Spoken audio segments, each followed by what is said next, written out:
If you were injured by the COVID vaccine, that's a different court system that is even worse than the VICP, called the CICP, the Countermeasures Injury Compensation Program. And you have 1 year, That's one. crazy. And for our COVID vaccine injured loved ones, with the exception of one payout, not a single one of the 20 something cases that have been adjudicated in the past 4 years were over $2,000. Oh my God.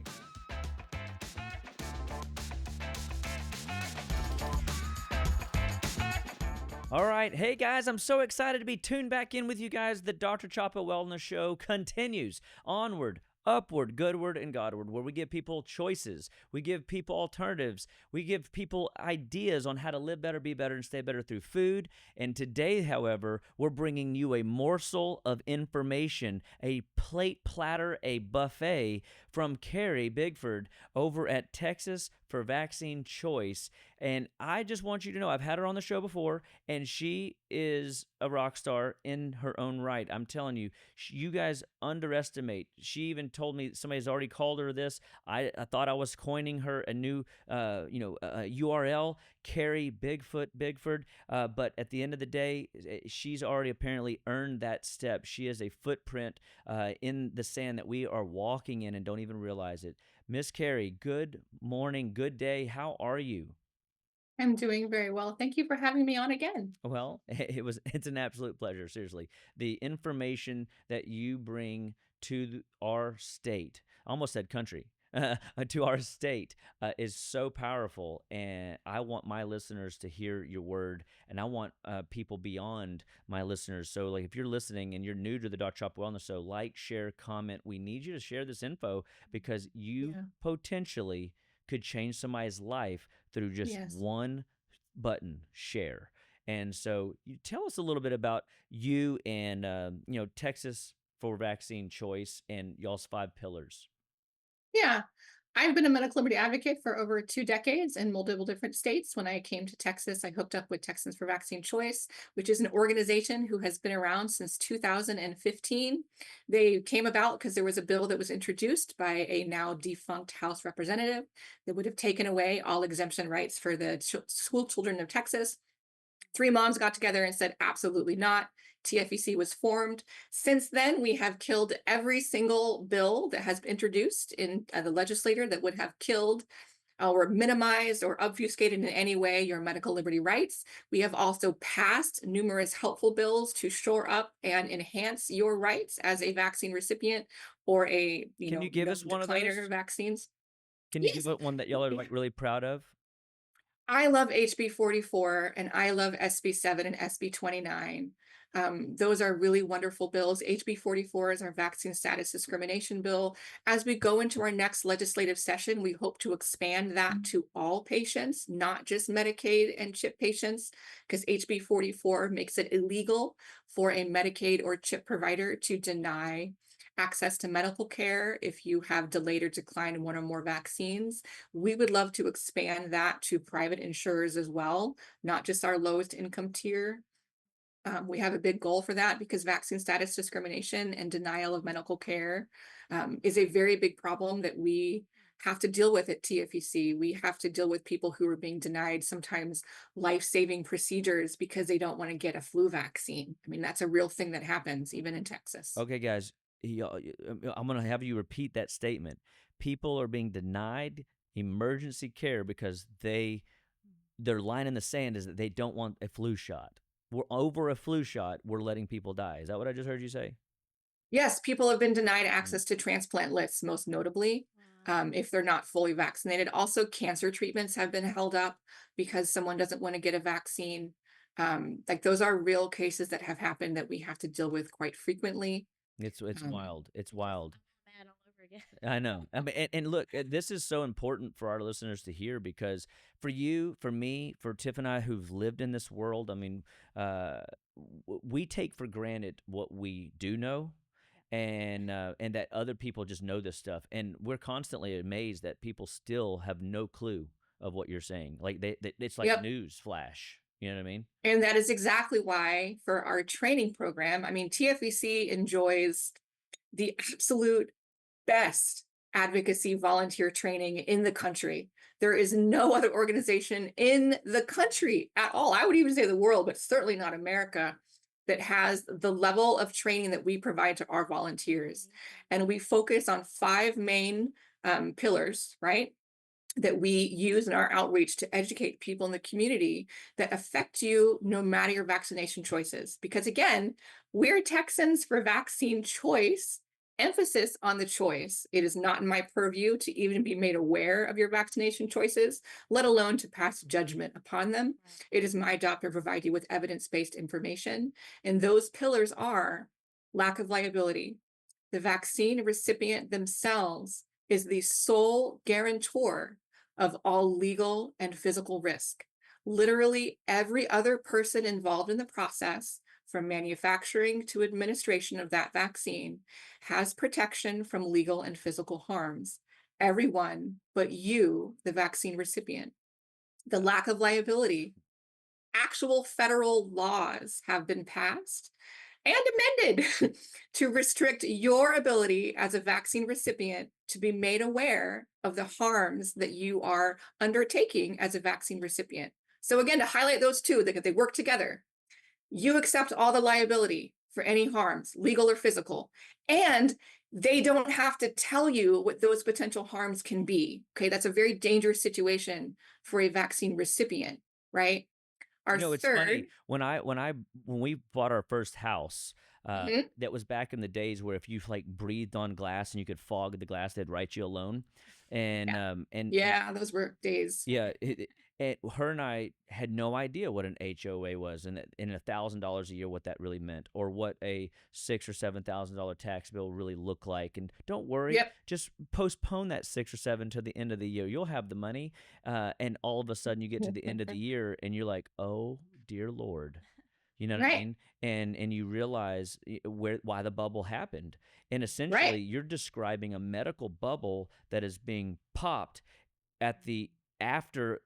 I call a Right. vaccine simply.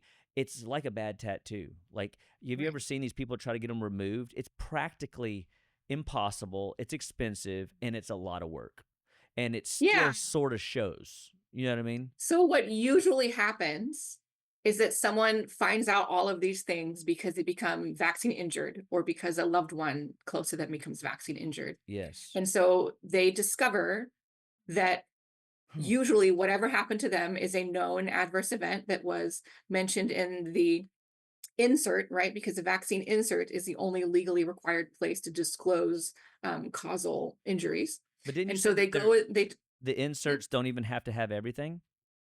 So there's the vaccine information sheet, which is what I talked about before, which is where they only have to give you a website address. But their vaccine insert is that thing that comes in each vial. So it's developed by the manufacturer. It is legally the only place where the manufacturer is required to give full disclosure about potential causal effect injuries. So any injuries you see in a vaccine insert, it's giant. It covers like from my head to my hips. I mean, it's a huge piece of document. It's in like tiny Bible font, right? Yeah. But they have that, and that's the only legally required place. So a lot of people go and they get the inserts, which I recommend reading before you vaccinate, by the way. But they get the inserts, they discover that, oh my God, I think this seizure that I had an hour after getting a vaccine could have been from the vaccine, or I think this thrombocytopenia or this, transverse myelitis, which is temporary paralysis, I think that could have been caused by the vaccine. It's written right here. It happened very quickly afterwards. And so then they discover after the fact, I can't sue anyone. All I can do is I have 3 years to file a claim with the Vaccine Injury Compensation Program, right? 3 years. And then sometimes you're waiting. Like I have a VICP case I'm helping with right now. It's been a 4 year legal battle. Okay. Wow. 4 years. Okay. And then you discover that they cap what you can get. So let's say someone dies from a vaccine, the VICP caps that compensation at $250,000. So that means So they literally just put a price tag on the value of life. It's only if you can even get it, it's worth if you 250. can prove it, 2/3 of cases are outright denied for the VICP because of this what's called a tabled or a non-tabled injury. So originally when the NCVIA was passed, right, which is the legal mechanism that allows for these lack of consumer protections for the vaccine recipients to exist, right? That's a National Childhood Vaccine Injury Act in 1986. What happened was the VICP was supposed to have a streamlined process of known adverse reactions and known causative events to fast track these injured people through the process to get them help sooner, right? And those are what's called a tabled injury. So something that's on the vaccine injury table, right? But through a bureaucratic rulemaking process, every few years, they go through and remove the top two or three claims that have been reduced for a vaccine. So they just take them out. So what's happened was what used to be a tabled injury list of hundreds and hundreds and hundreds, if not thousands, of known causative injuries. It's now where two-thirds of the claims filed with the VICP are what's called a non-tabled injury. And when you have a non-tabled injury, which is two-thirds of claims, keep that in mind, okay? So 2 out of every 3 vaccine injured people who even get this far have what's called a non-tabled injury. That means you have to sue the Department of Health and Human Services and the Health and Human Secretary and try and prove without a discovery process causation. Okay. So without discovery, because again, when you think about pharmaceutical drugs, like the reason that we knew that Johnson and Johnson had knew that lead was in the baby powder for 4 decades is because of discovery, right? The reason that we knew that the manufacturer knew that Vioxx was causing heart attacks was discovery. Okay. You don't have discovery in the VICP.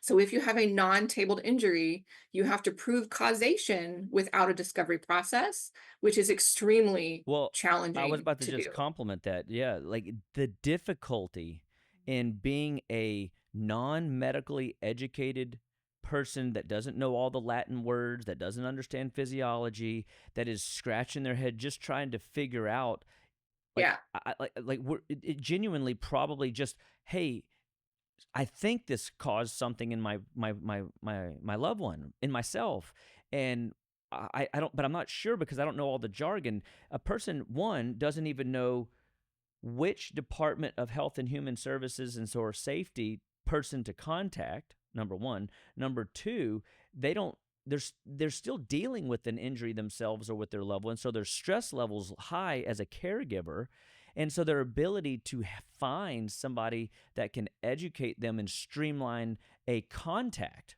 is out of the stratosphere difficult compared to yeah, just actually getting a result from these people. I mean, I had a year or two back where I had the government owed me money, and it took them 2 years, 3 years to give me what was mine, and I yeah, couldn't contact the right person on the day that they were there. I mean, it was a big cluster, and yeah, that's just money. It's useless when in the grand scheme of a person's life. And then yeah. the worst part, what you just said, is even if I can get all these ducks in a row and push the right domino and the right key code, I might get $250,000. Yeah, they have certain monetary amounts for known adverse events, but that is the cap on loss of life. And the So other thing to consider is it's not a judge and jury trial. It's not a court of law. It's not subject to the same rules, the judiciary rules of the court system. It's a single person who is your special master. It's called your master general. That is the person who has your entire fate in your hands.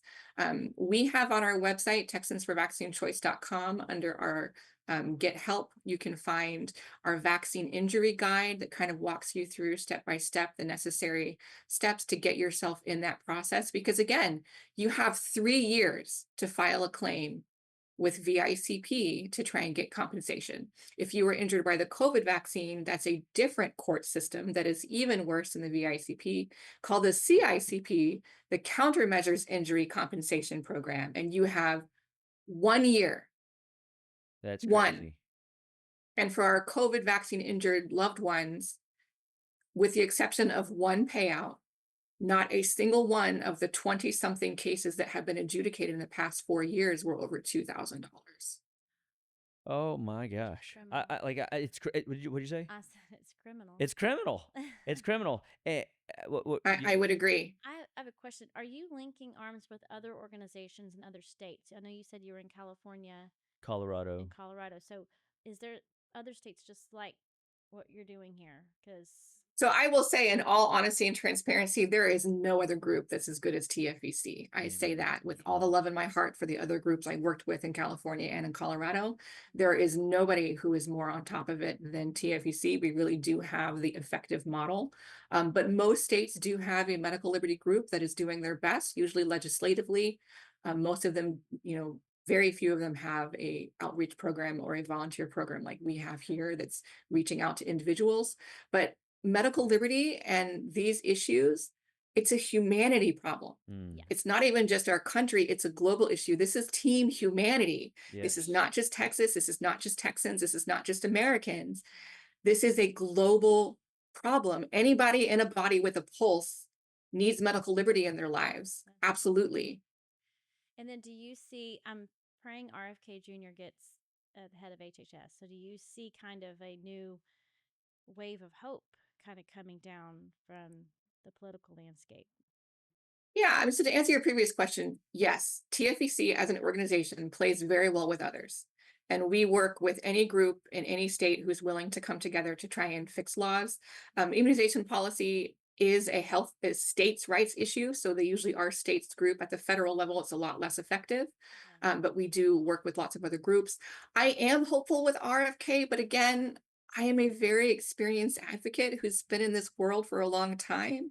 And I'm well aware of how difficult and challenging Hmm. it is going to be to dismantle this regulatory capture issue. And I pray that RFK becomes confirmed. I pray that he is given the opportunity to correct some of these things for the benefit of all of us. But I have no illusions whatsoever about how challenging that's going to be and how much resistance he's going to encounter. We Well, need to really pray. well, I think that, yeah, Pray that's an hard, friend. absolute. Pray hard. That's right. That's a call to prayer. I mean, Yeah. the Lord can move mountains, and He said, if we confess with our mouth, believe in our heart, but we need to confess more that, and we have to remember this is a spiritual battle because, and this is you're fighting for your families, you're fighting for Yeah. generations. And I had a medical provider say just recently to me that we were at a big conference in Florida, and she said that we can't just depend on local or state or federal levels. We have to get educated ourselves. The land of ignorance is no longer a choice you can make or afford to make. If you choose to go the ignorant route, you will pay a price, and it's just whether you pay Yeah. now or pay later. Yeah, and I want to address something too. I think just fellow homeschool mom, I'm sure we've talked to people and they go, "Oh my gosh, I'm just finding this out and I've already given my kid the vaccines or whatever." And they come to us, as a functional medicine practice later on and go, "Man, Mhm. what can you do?" And sometimes we're the last they come to, Hmm. and then sometimes we fix them, sometimes we don't, or the healing process, comes Yeah. out. But how do you I guess, hold another mom's hand and say, "Hey, it's okay. Now you're understanding, and now we can work towards a hope, something to fix it." Yeah. There's always a lot of guilt and regret that comes up with those parents who didn't know any better. And I remind those parents that they didn't know because they weren't required to give that information. Like, it wasn't their fault that they didn't know. Yeah. The system is stacked against them in numerous ways. I remind them that what matters is that they see it now Yeah. and they can make those changes now and they Mhm. can try and recover their children now and they can try and seek recompense through the VICP now. They can try and get acknowledged through VAERS now and that they can make a change. Because, the reality is you don't know until you know. And because of that lack of liability, because of those federal laws that prevent you from being fully informed, people aren't fully informed. And so they're not able to give true informed consent.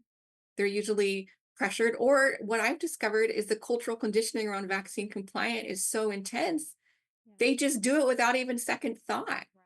And I've, met parents who don't even know what vaccines their children have given. I've met providers who don't even know what the acronyms in the vaccines mean.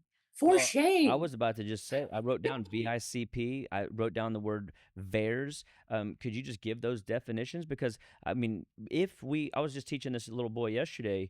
If he reads a word and he Yeah. doesn't understand what it is, stop and look it up. And Yeah. and interestingly, the word was kamikaze, and what he read to me Mm. yesterday. And my brain immediately went to World War II kamikaze, people that Right. suicide bomb. Did you know that kamikaze actually means an intense wind?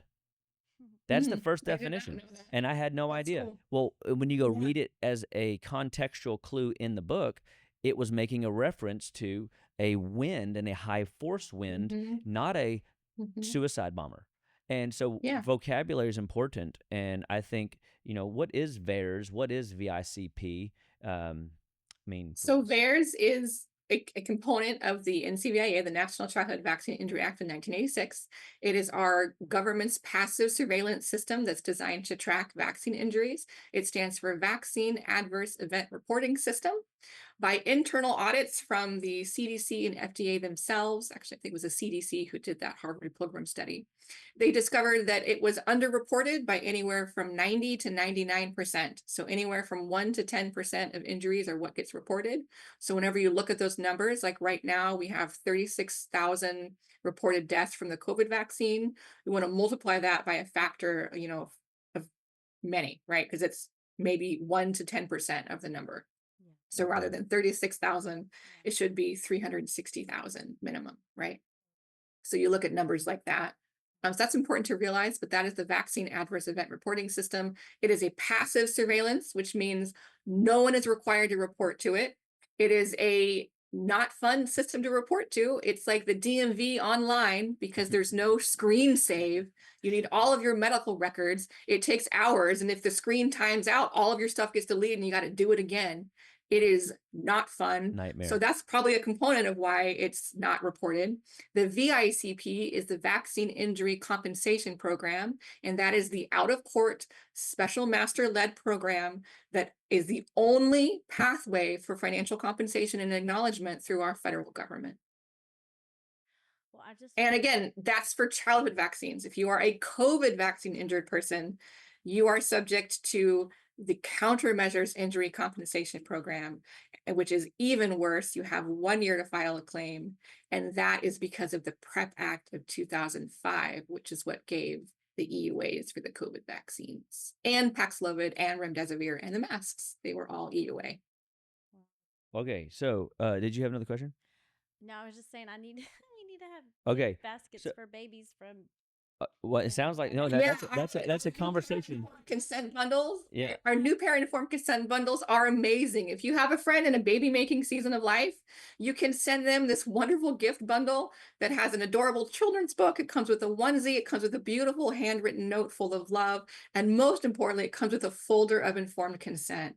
So we've Mm, created an informed consent flowchart that guides you through the process of acquiring and obtaining informed consent, but does not tell you what to do because we're Texans for vaccine choice, come on. emphasis love on the it. choice, but it does provide you all the information. It even comes with local doctor referrals, so you can refer to a healthcare professional and get deeper information should you choose to. But it's a wonderful way to have the talk with your loved one, and you can even send it anonymously.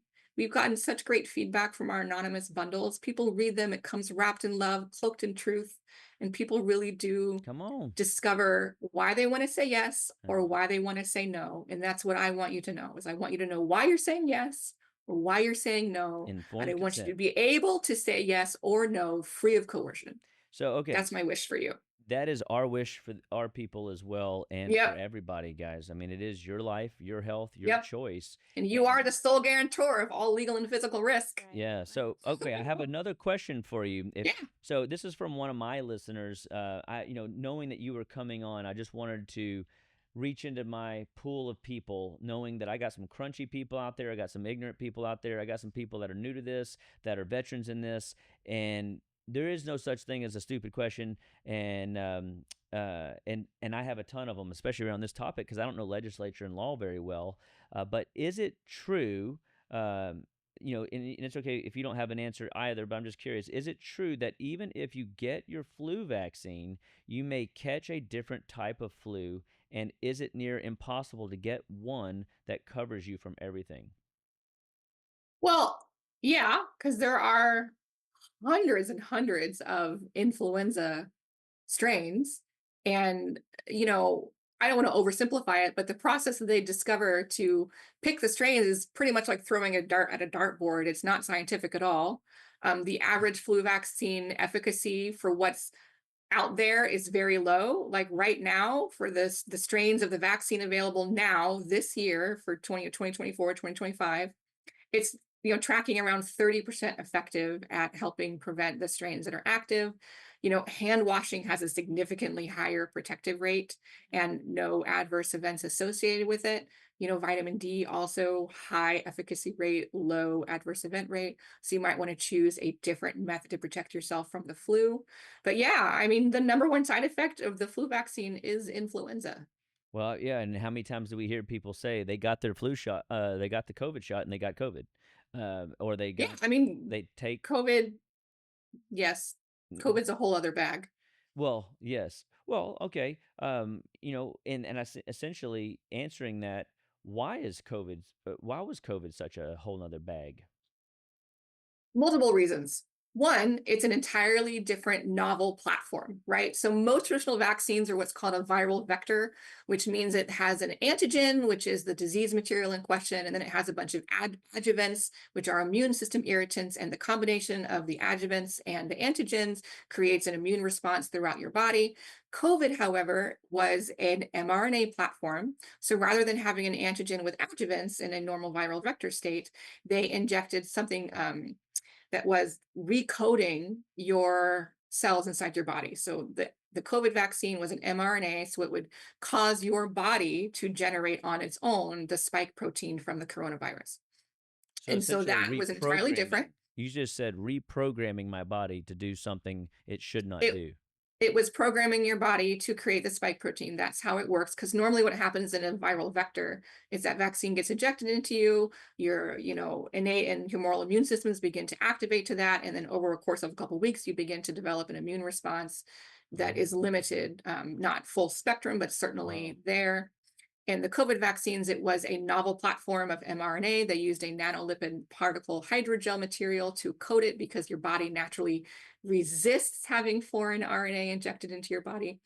Well, you know And the what's bummer about COVID, I mean, bajillion, but they didn't actually test the spike protein to see if it was cytotoxic, which means it kills cells. I mean, there's a tremendous amount of research. I recommend anyone who wants to dive deep on the COVID vaccines to get a book called The Pfizer Papers, written it's not written by Naomi Wolf, but it's published by Naomi Wolf. And what it is it's the layperson's version, right? Because the original Pfizer clinical trial docs and the original internal data was all written in highly technical language that only research nerds can understand. So yes. what this is it's the plain language version of the actual Pfizer clinical trials and the data collected 3 months post rollout. Okay, so from December to like the end of February is the data rollout. And you can see it from the manufacturer themselves, all the documented harms that are caused. And it really does bring up a whole slew of questions about why this happened. And we had to sue our government twice to get this data. They wanted 75 years to release it to us. They approved it in 108 days, but they wanted 75 years to release it to us for independent analysis. We haven't been able to get all the Moderna docs because those are still in lawsuits because they don't want to release the raw data from that either. But if you read the Pfizer papers, you will get from the source themselves because it's Pfizer's information, right? It's right from the manufacturer who conducted the trials. You'll be able to read and get a much bigger scope about the realm of possibility and potential harms that exist from the COVID vaccines. But the main difference is they function differently. Well, They it's function on that differently. mRNA platform. Well, and something Right. that I just was listening to again, people's perspectives and what people know helps even people like me who are in the field, in the trenches, helping these people that are vaccine injured. And so interestingly, one of the things that I can do in my office is I am learning how to essentially create a testing procedure for spike proteins and Mm, and there's several companies just through conversations again, and this is not like well researched, and I'm going to have 19 peer reviewed documented papers on this crap. This is what I am seeing that's really helping people. And one of the things that I've been battling is why some weeks my measuring stick is counting high spike proteins, and some weeks I'm counting low. And it hasn't made sense until just what you said. It clicked finally for me because of that vaccine coding the cells to generate the spike protein. It's essentially I'm trying to recode the body faster than it's what it's been coded to do ahead of me. And I think that, again, one of the things I would try to help patients understand is when you violate your external buffering systems, meaning your eyes, your mucous membranes in your nose, your ears, your Mhm. mouth, your butt, everywhere, right? If you violate your natural exit strategies with a shot, you are asking for trouble. I call it TROBLE, trouble. And if you do that, we don't know what the ramifications potentially can be. And all we can do, because it's like you said earlier, it's a bad tattoo, and it may cost you way more than just a bad tattoo, in appearance. Well, yes, because, our bodies are not designed to have all of our immunological methods and immune system basically bypassed. But like, look at the pneumococcal. So like, there's a Pneumovax 23. So the 23 Pneumovax 23 means that there are 23 different versions of pneumococcal pneumonia contained in that vial of vaccine, right? Just like Gardasil, Gardasil 9 is 9 different versions of HPV, right? So it's different, versions, strains of the same thing. There is not a time in nature where 23 different versions of pneumococcal pneumonia are going to be put Hitting you. directly into your, muscle cell. Right. Like that's not a thing that our body is designed to handle, which is, something to consider as you're looking at immunological protection is just the natural pathways. There are other options for immunological protection. There's homeoprophylaxis, which is a good alternative for people who are looking for immune system education without the danger and harm of the adjuvants. You can do that through a classical homeopath. There's supplementation and, nervous system optimization that you would do with a chiropractor like your office. There's lots of different pathways. But it is important to recognize that your body is not designed to handle that kind of a toxic load in a muscle injection, and it's not designed to create an immunological response from that the same way that it's designed to create an immunological response from something that you breathe, eat, all the other natural pathways of exposure.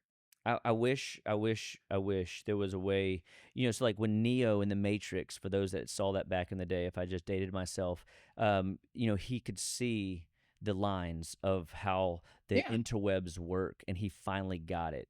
And I close my eyes, and, God has given me an ability through, education and dissecting humans, dead ones, of course, in science. Caveat.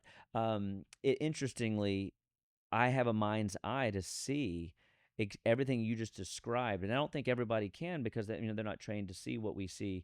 But the thing, guys, that I would say is when you introduce an alternative therapy like chiropractic, acupuncture, homeopathy, cold bath therapy, infrared therapy, diet changes, getting sugar out of your diet, jumping the alcohol, your life, your health, your choice, your body has an opportunity to thrive, even if you've violated it. But I love what you just said, because where in civilization have we had so much access to sugar, so much access to alcohol? I mean, all that was still available during COVID.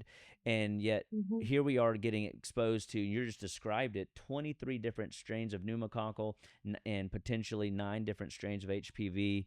If, these are things that are in our environment, how are we going to navigate that inside of our body, for which people don't even have a clue what's going on in there? You know what I mean? Well, and because of the different classification and testing standards, we don't have a base of information either.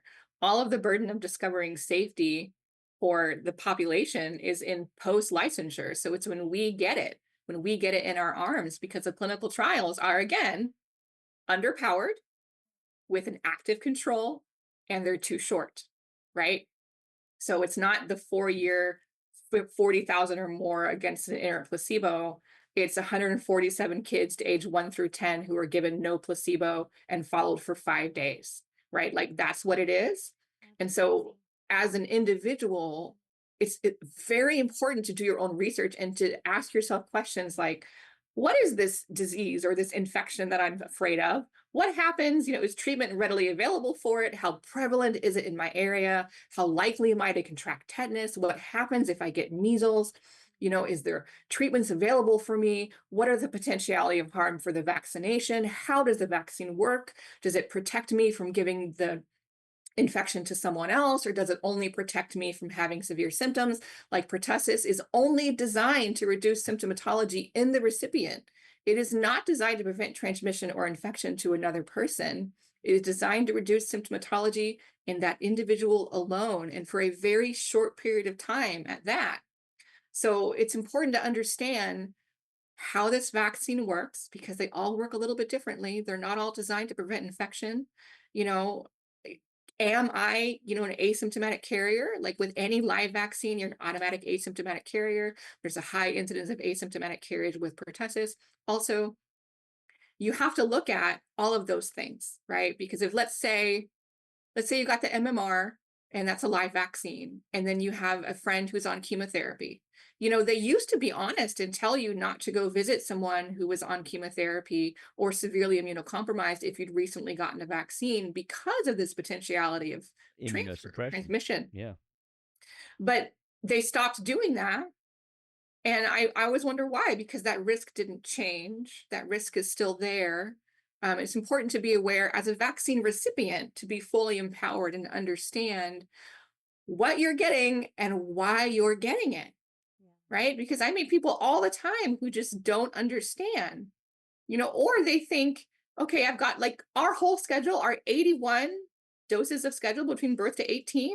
That's for 16 infectious diseases and one bacterial infection, because tetanus is not a communicable disease. It's a bacterial infection with a very specific criteria for infection.